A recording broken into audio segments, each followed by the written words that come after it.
Good evening. Welcome to the September 23rd, 2021 Kern County Planning Commission meeting. We'll begin with roll call. Commissioner Ashley. Commissioner Judge. Here. Commissioner McGiffney. Here. Excuse me. Commissioner Skidmore. Here. Commissioner Sprague. Here. Mr. Murphy. Here. Mr. Hall. Here. Ms. Slayton. Here. Item B, Commissioner member announcements or reports. Do we have any announcements from fellow commissioners? I just had one thing, Madam Chair. Yes. I just wanted to point out that the Coelho water, I guess the water that comes out of the ground and is used, treated and used in irrigation, has been found to be basically perfectly safe to use by the state. And it's been an ongoing interest for a number of years, but I just wanted to point out that the technology exists to clean up water for wastewater, oil field water, whatever the water is, and we can recycle it. And just to point out that the water that comes from the ground from oil production is water that's not in the aquifer, but it's free water that's way under the ground that's sitting there, and we don't know how much water is way under the ground. We only know that where there's oil, there's water, and we do have another source that's used for our sustained environmental sustainability to grow food, and in the environment, that's not a bad thing. So it's not hurting us to do that, and I just wanted to point that out. There is a definite benefit to pulling water or oil out of the ground because a lot of water comes along with it. Thank you. Thank you, Commissioner McGiffney. Commissioner Josh? Thank you, Madam Chair. I would just like to say before the meeting starts, I'd just like to say congratulations to our Madam Chair on our new position at the Bellfield Homeless Shelter. What a wonderful organization. Here, And I just here. want to say thank you for doing that and helping our county come better. So congratulations. Here, Thank here. you. We'll move on to item number C, approval of minutes from September 9th, 2021. Second. We have a motion by Commissioner Sprague, a second by Commissioner McGiffney. All ayes? Aye. Any abstentions? No. Item D, cases withdrawn or request for continuance. We have case number 1, and I will pass it over to Mr. Murphy. Good evening. Thank you, Madam Chair, members of the commission. We do have one item that is being recommended for refer back to staff. That is CUP number 18, map number 192. That is, the applicant is US Borax Inc. by Rio Tinto Minerals. And again, the recommendation is to refer that project back to staff.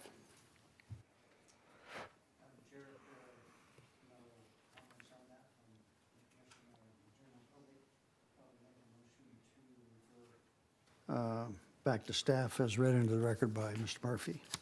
So we have a motion by Second. Commissioner Sprague and a second by Commissioner McGiffney. We'll vote on screen. 4 ayes, 1 absent. Motion carries. Great, we are on item E, consent items. This is the consent agenda. These items scheduled before the Planning Commission, which are being recommended for approval by the staff and the applicant, have been informed of any special conditions and have no objections. The hearing on these items may be expedited if no member of the commission or audience wishes to comment or ask questions on the case. We have 2 cases, number 2 and number 3. Mr. Murphy. Thank you again, Madam Chair, members of the commission. The first case on consent is case number 2. This is GPA number 2, map 195, zone change case number 2, map 195, conditional use permit number 1, map 195, zone change case number 57, map 196, CUP number 57, map 196, and GPA number 3, map 195, and then specific plan amendment number 31, map 196. Our applicant for this project, this is the Bellfield Solar Project, and our applicant is 50LW8ME LLC, which is 8 Minute Energy. This project is generally located on the north and south side of Highway 58, east of Highway 14. The proposed Bellfield Solar Project is a proposal that would authorize the construction and operation of a photovoltaic solar facility, all associated infrastructure necessary to generate up to 1,500 megawatts of renewable energy. Additional proposed development includes an operations and maintenance building for on-site staff, an energy storage facility with a capacity of up to 1,500 megawatts for the electrical grid, and then supporting overhead and underground 230 kilovolt generation electrical transmission line that would originate from one or more site inverters and terminate at the SCE Wind Hub substation. The portion of the project specifically within the unincorporated Kern County includes 82 parcels that would total approximately 6,269 acres. I would note that your commission did receive an addendum staff report for this project tonight. We received one late comment letter after the staff report was distributed for public review. That letter was from Mr. Ron Sahu. We've attached a copy of his letter in this addendum staff report for your commission's review.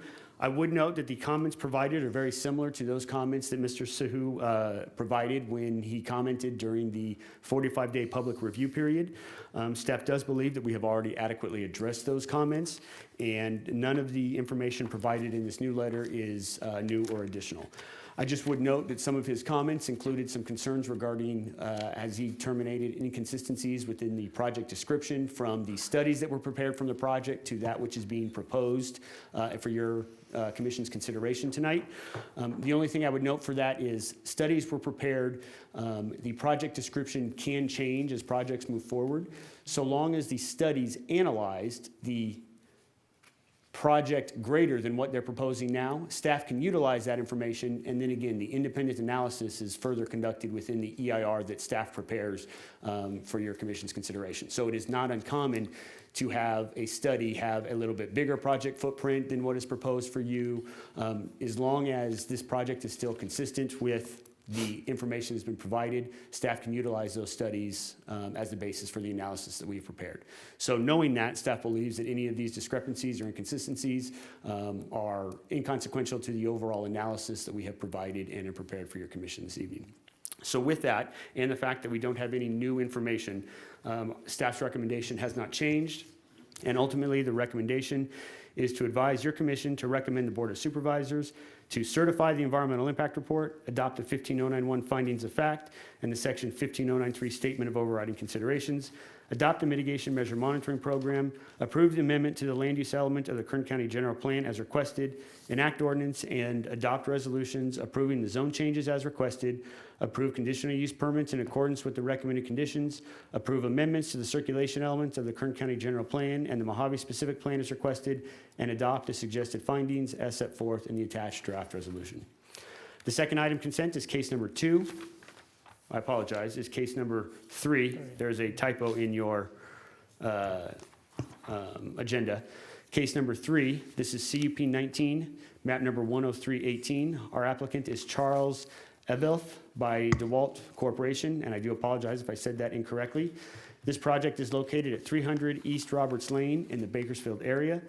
The request before your commission is a conditional use permit that would allow for the expansion of a legal nonconforming contractor's yard that would include the replacement of the existing warehouse canopy carport with a new 3,200 square foot warehouse on approximately 0.59 acre parcel that is zoned R2. The staff recommendation is to approve conditional use permit in accordance with the recommended conditions of approval and adopt the suggested findings as set forth in the attached draft resolution. That completes the reading of the consent calendar tonight. Thank you, Mr. Murphy.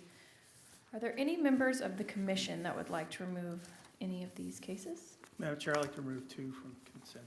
Thank you. We have item number 2. Is there anyone from the audience that would like to remove item number 3? Seeing none, we will now vote on item number 3 for the consent agenda. Or, excuse me, we need a motion. I'll make a motion to approve item number 3 as read into the record for the consent item agenda tonight. Second. Madam Chair, I'm sorry, I might have missed something. The 2 items on consent are cases 2 and cases 3. So I just want, I didn't quite. Case 2. Case 2 to remove from consent. Oh, okay. Commissioner McGivney pulled number 2, and so we're only focused on consent item number 3. So we have a motion and a second. We'll vote on screen.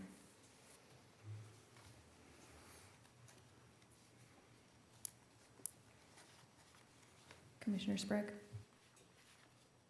Pardon? We're voting on screen. Oh. 4 ayes, 1 absent, motion carries. Thank you. Is there a right to appeal for this one, Mr. Murphy? Madam Chair, there is. Item number 3 is considered final by your commission unless there is an appeal that is filed. For projects where your commission's action is final, those actions are subject to appeal to the Board of Supervisors by any interested person, and no development proposed by any application may be authorized until after the final date of appeal. That appeal may be filed with the Kern County Planning and Natural Resources Department, located at 2700 M Street, Suite 100 in Bakersfield, with a filing fee of $540 on forms available at the department and that are located on the department website. That filing must be made within 14 days of and including the date of this hearing. Again, if no appeal is received, the action of your commission is final. Thank you. We're on item F, public presentations. This portion of the meeting is reserved for persons desiring to address this commission on any matter not on this agenda and over which the commission has jurisdiction. Speakers are limited to 2 minutes. Please state your name and address for the record before making your presentation. If there is anyone that would like to speak, please come forward. Seeing none, we'll move on to item G, public hearings, and we will be on item number 2, case number 2. Mr. Murphy. Thank you, Madam Chair. I believe that Ms. Katrina Slayton will be making that presentation. Thank you, Ms. Slayton. Good evening, Madam Chair and Commissioners. I have here with me tonight Mr. Tolentino, who is the staff planner for the project before your commission. That project is the Bellfield Solar Project by 8 Minute Energy. And as Mr. Murphy described, it straddles State Route 58 in the southeastern portion of unincorporated Kern County, south of the Hyundai Kia Proving Ground and east of the community of Mojave, within the jurisdictions of both Kern County and the City of California City. However, respective of your commission's jurisdiction on land use actions, the project for your consideration tonight is limited to those portions of the project within the boundaries of unincorporated Kern County, within the Kern County General Plan and Mojave Specific Plan areas. So therefore, the project for your consideration tonight includes the development of a photovoltaic solar generating site that would generate approximately 1,500 megawatts of renewable energy and 1,500 megawatt hours of energy storage on approximately 8,317 acres of privately owned land, of which approximately 6,269 acres are within the boundaries of unincorporated Kern County. The nearest sensitive receptors consist of several scattered rural residences approximately 1.2 miles southwest of the southwestmost corner of the project site. The western portion of the project site is located within an area governed by the Kern County Airport Land Use Compatibility Plan for the Mojave Air and Spaceport.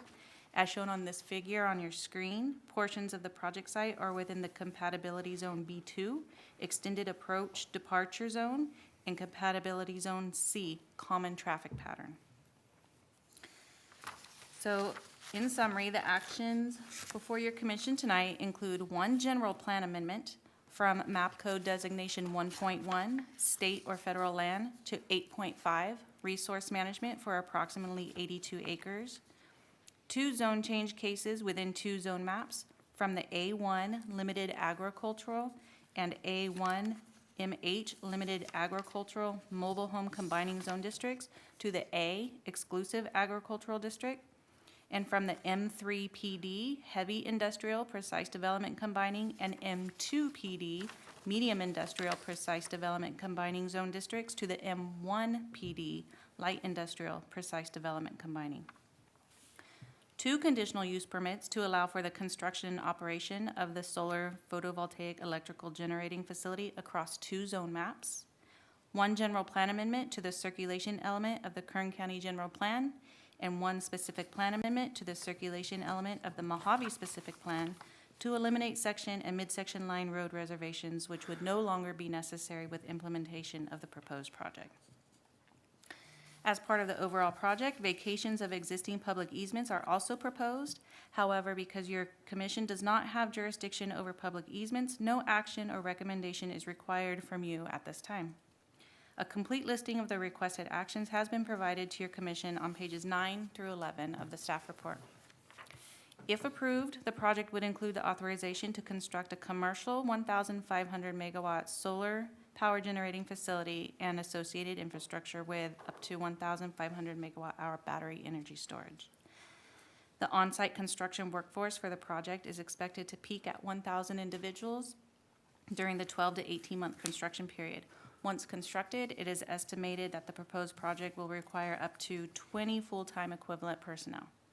The project's construction water demand is not expected to exceed 900 acre-feet over the construction period and is not expected to exceed 200 acre-feet for operations, 200 acre-feet per year for operations, which includes panel washing, operation and maintenance facility, domestic water use, and fire protection.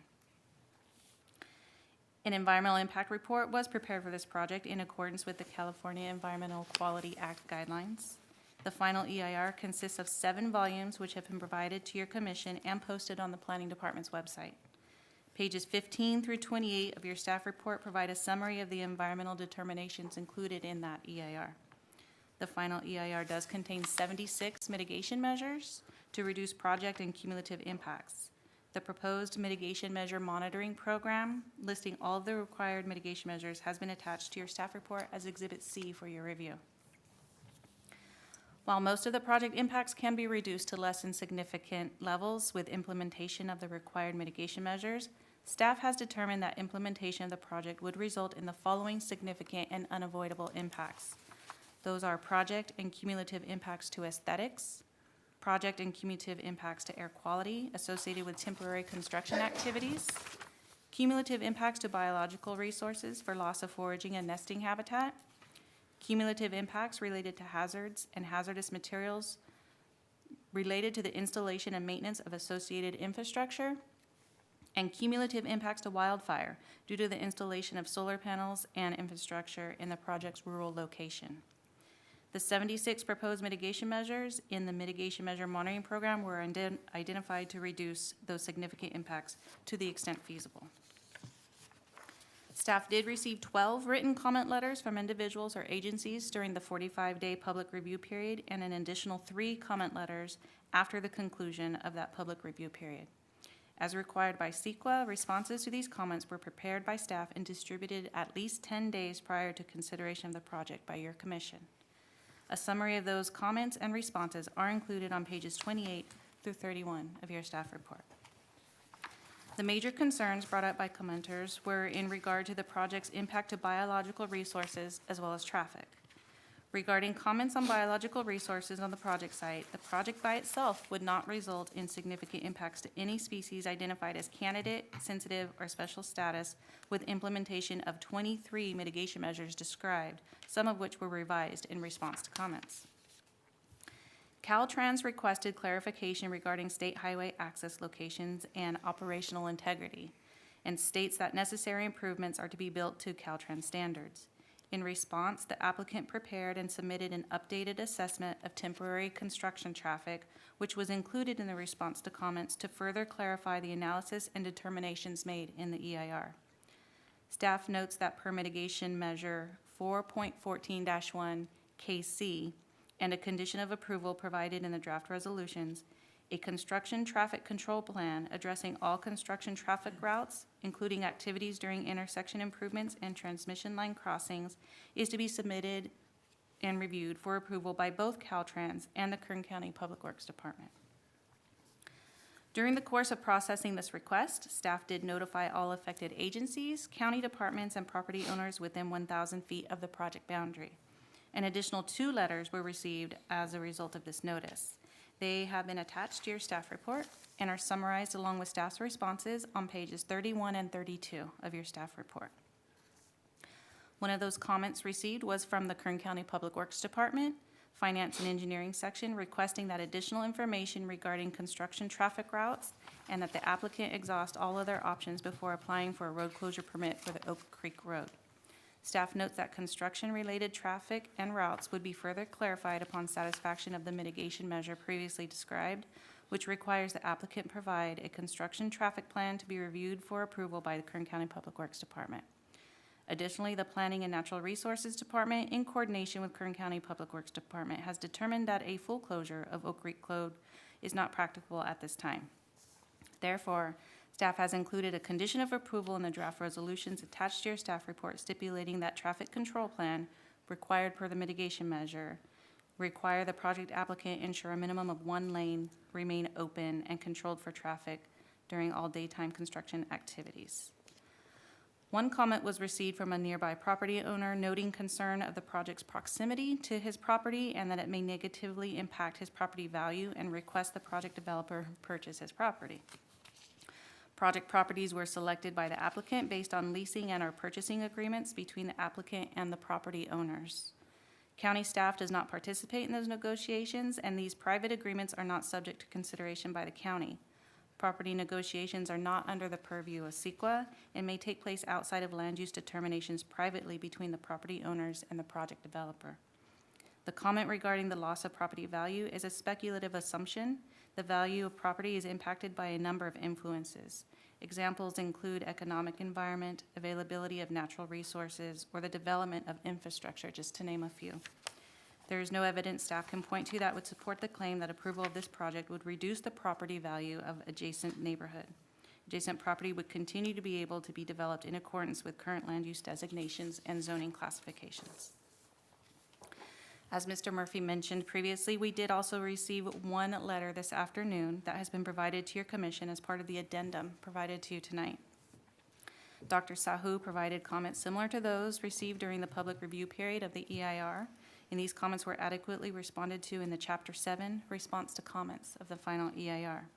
However, Dr. Su expresses remaining concern of the inadequacy of the environmental analysis due to inconsistent project descriptions from the technical studies to what was presented in the EIR.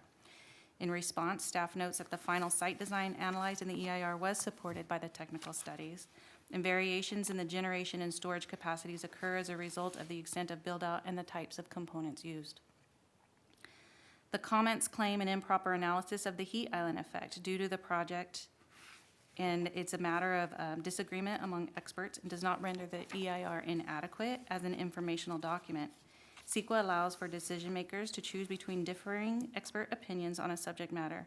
Therefore, all the information has been provided to your commission to determine the adequacy of the analysis in the EIR.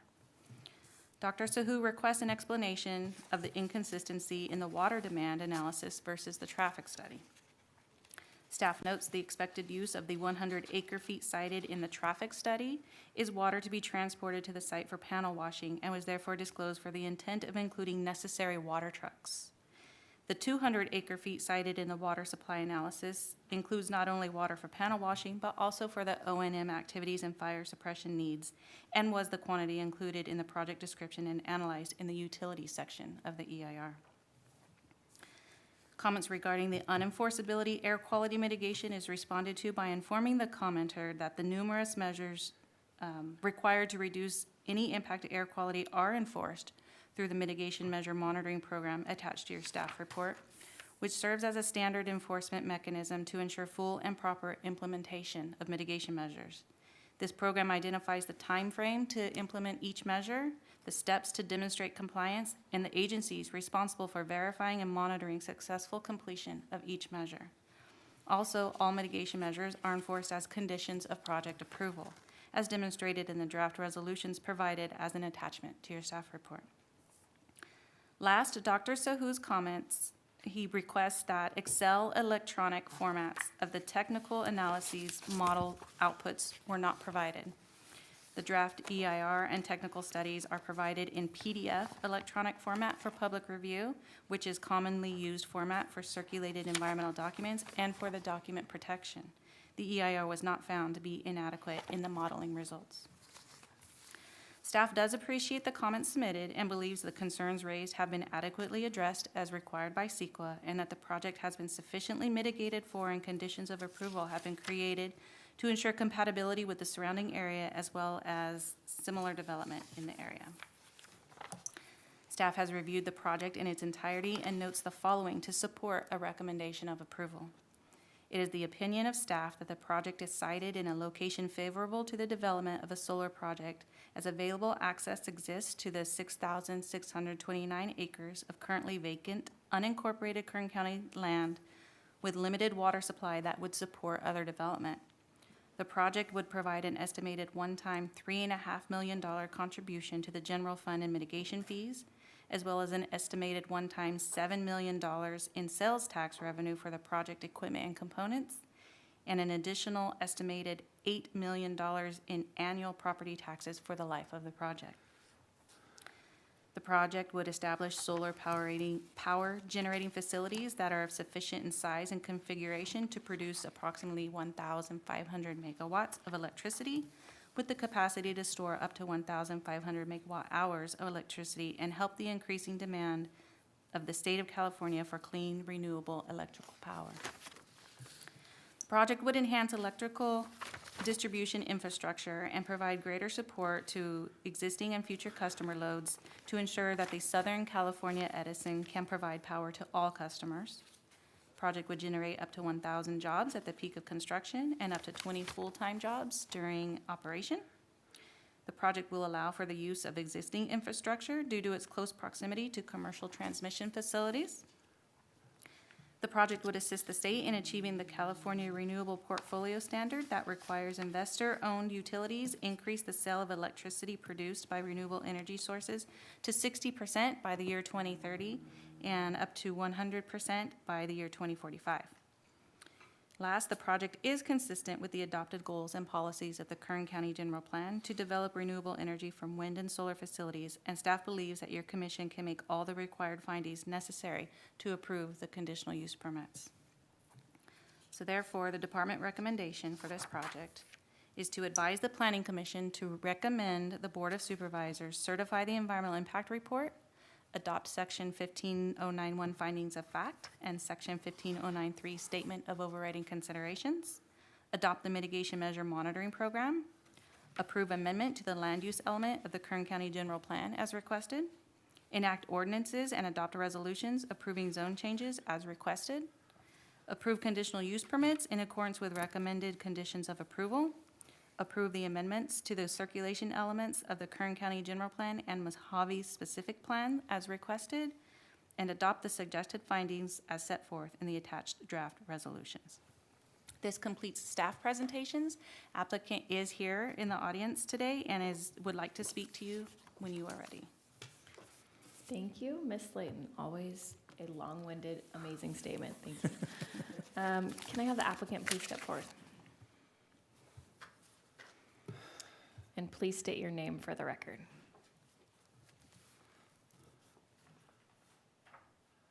Hi, Madam Chair. My name is Eric DeVoe, and I'm here representing 8 Minute Solar Energy, our entire team. People have worked really hard on this project. I'd like to start out just by thanking county staff, Mr. Murphy, Ms. Slayton, for their tremendous efforts on this project and in bringing us here today. Ms. Slayton did a pretty thorough job there of overviewing the project, so I think I can keep my comments here pretty brief. I'd like to highlight just a few of the facts that she went through in her overview. Next slide, please. So 8 Minute Solar Energy, we're a California-based independent renewable energy company. We have operating projects throughout the Southwest, but including here in California. You can read on the slide there, we have a pretty extensive backlog and pipeline of over 18 gigawatts with 24 gigawatts of battery storage. Next slide, please. Those projects that are in California, a lot of them are here in Kern County. So we started with our Springbrook and our Redwood cluster. Your commission also, and the board also approved our Eland Solar and Storage Center, which is a pretty innovative project, one of the first of its kind to really incorporate PV and large-scale battery storage. We're happy to announce that project's going into construction here this month. Next slide, please. As Ms. Slayton said, just a quick snapshot of the project. It's a little over 8,300 acres, 6,200 of which are in unincorporated Kern County. This is the largest project that I personally have ever worked on. It's 1.5 gigawatts of solar and storage. It's really going to be a state-of-the-art power plant. We are looking to begin construction in early 2022 and have the plant operating by 2023. Next slide, please. Ms. Slayton did a good job of overviewing the project, so we are in between the Hyundai Kia proving grounds in the Mojave Air and Spaceport. We've been in contact with both parties throughout this process and have refined the project to make sure that we're going to be good neighbors to both facilities. Next slide, please. Last slide here, Ms. Layton did a good job of highlighting this. This project's going to bring a lot of jobs to the county. Because of its size, it's also going to significantly contribute to local revenues, including $7 million in sales tax and $8 million annual property taxes. We also anticipate paying up to $3.8 million in cumulative impact charge. And like all of the renewable projects here in Kern County, there's also significant environmental benefits from continuing to support renewable energy, especially big bites like Bellfield, which are make a significant contribution. So with that, I'll conclude my comments. Our team is here. Should the commission have any questions, we would be happy to answer them. Thank you. Thank you, Mr. DeVoe. Stay close. This is now the portion for public comment. So I would like any member of the public who would like to speak, please come to the front rows. We will limit comment to 2 minutes. There will be a timer right behind me.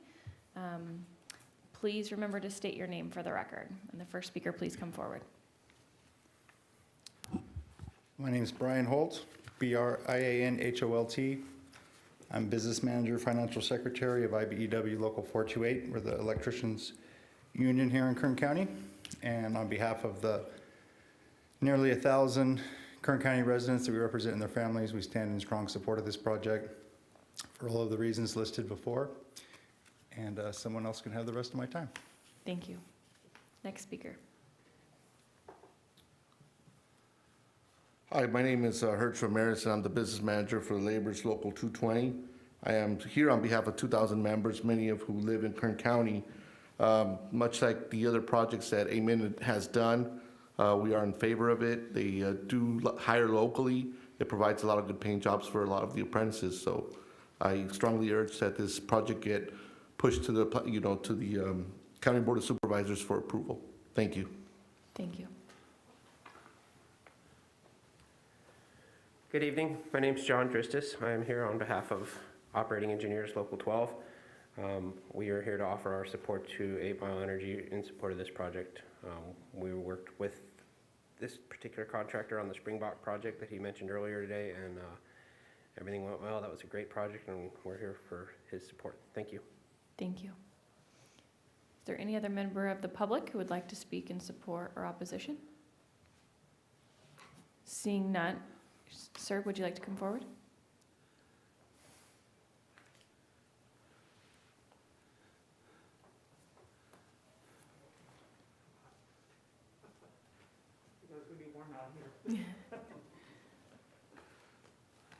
So I'm Thomas Walsh.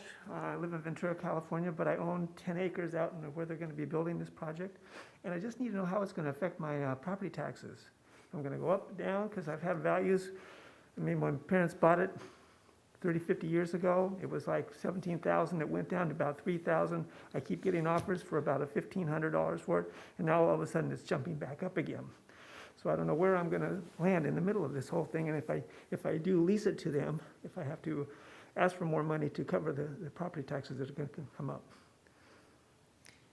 Thank you, sir. Okay, thank you. It looks like there are no other members of the public, so we will close the public comment period and bring it back to the commission for questions, comments, or concerns. Madam Chair, Yes. if there are no other comments, I'm willing to make a motion. I had some questions for the developer. Thank you. Go ahead, Mr. McGivney.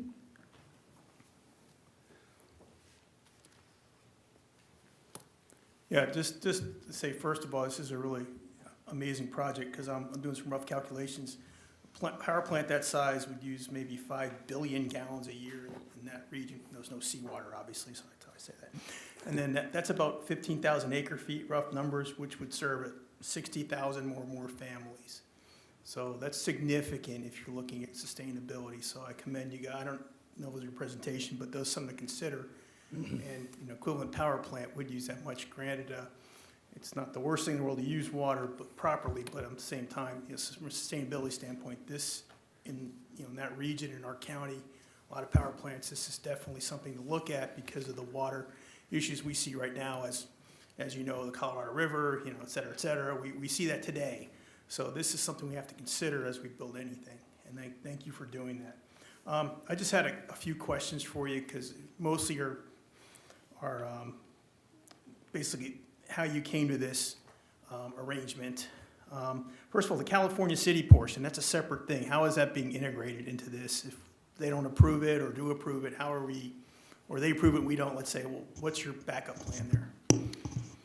Sure, I might ask Mr. Murphy to answer Commissioner, that. to give you to the chair, that might be a more appropriate just from a staff question to Okay. answer that particular one. Okay. So the proposal is included on development that's both in the unincorporated Kern Sure. County and the incorporated city of California City.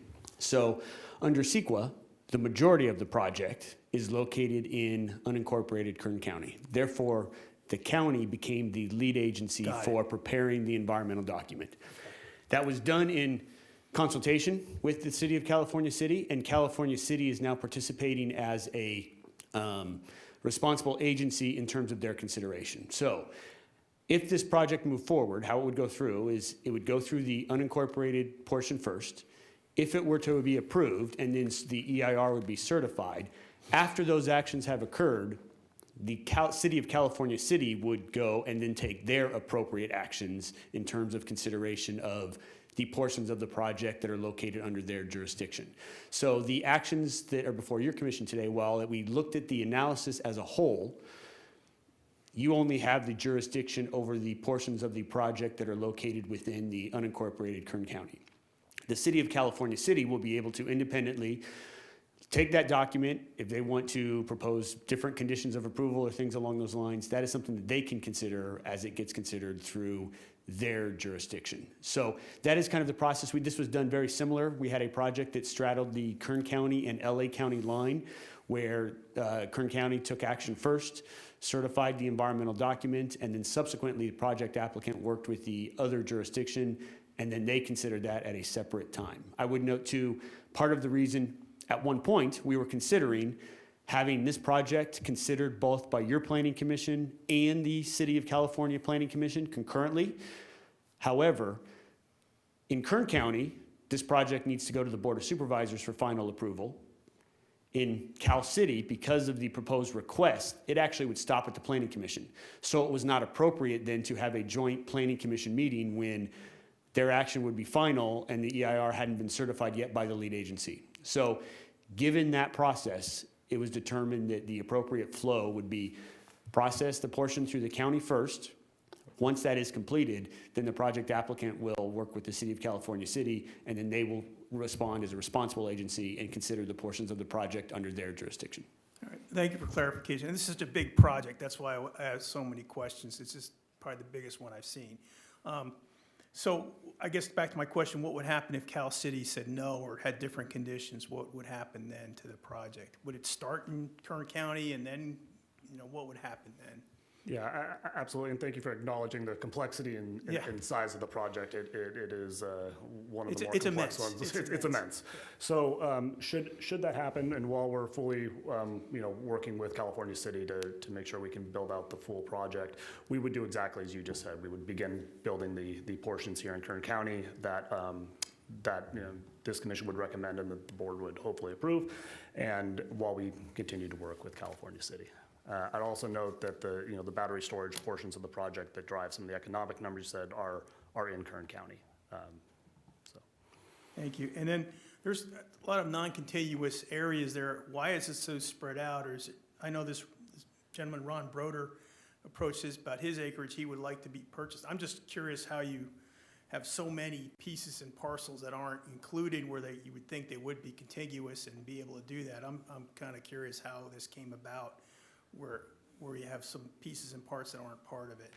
Yeah, that's certainly a fair question. So obviously we begin kind of at the substation, and so we're trying to find land that can support the interconnect position that we had there at Wind Hub, and for an interconnect position that size, it takes up quite a bit of land. We typically will start with the biggest parcels. We're not going to get to 8,300 acres. By starting with the 2-acre parcels. So we'll generally try to find some larger tracts of land and then start to fill around that.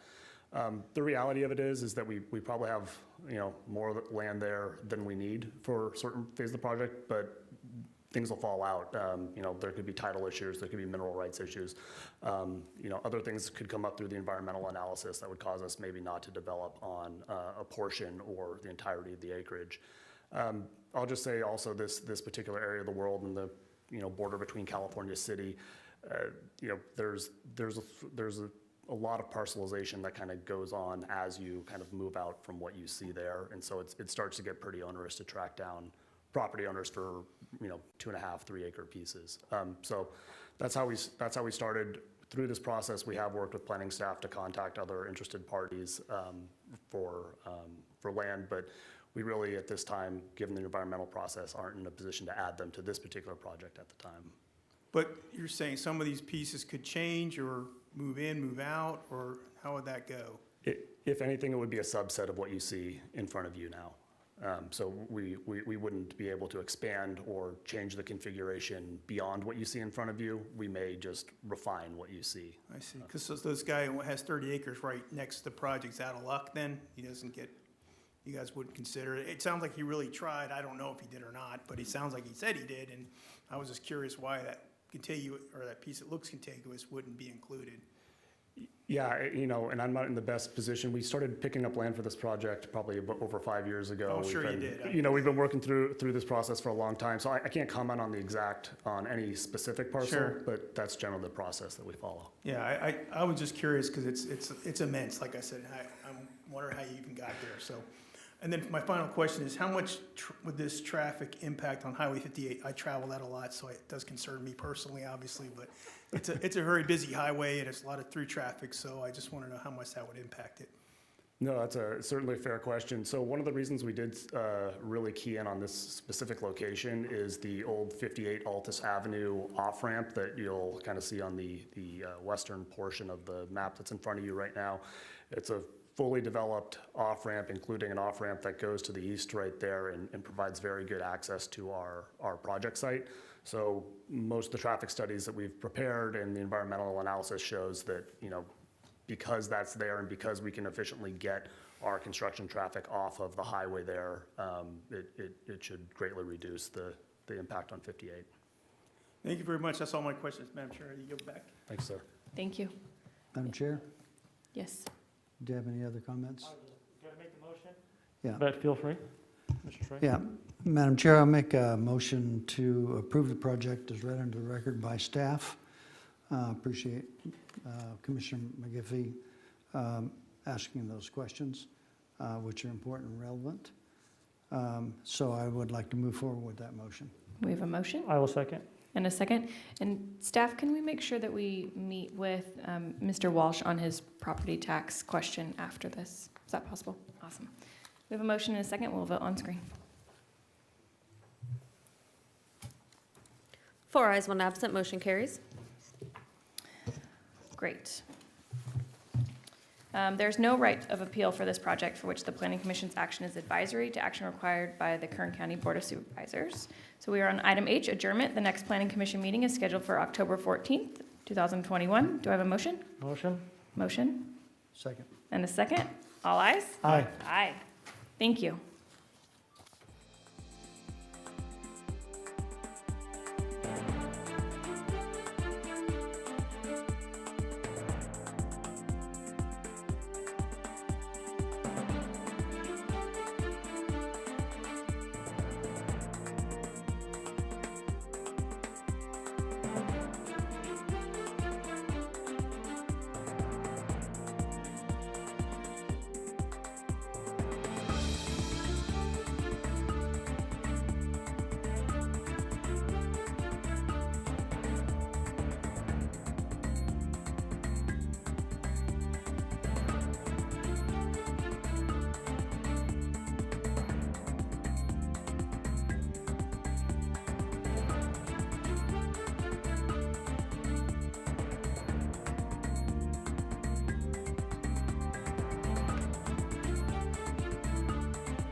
What other symbol can you think of that stands more for freedom?